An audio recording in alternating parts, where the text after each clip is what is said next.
vibes. Oh, nako, Lightmates, good news na po tayo. Graduation season na, kaya sa social media, viral ang mga heartfelt moments na mga nagsipagtapos, maging ng mga taong nagbigay ng suporta at inspirasyon sa kanila. Sa isang video, naging emotional ang anak na nagtapos dahil sa sorpresang regalo ng kanyang ama.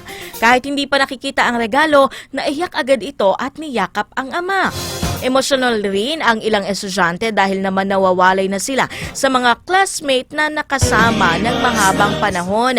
Sa iba pang video, bagamat hindi pumunta ang parents ang isang highest honor awardee upang isabit ang kanyang medalya, naantig naman ang puso niya nang may estrangherong nagbigay ng pagbati sa kanya.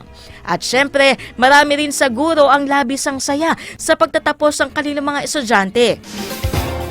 Ang isang guro naging emosyonal nang pasalamatan ang estudyante sa kanyang valedictory address.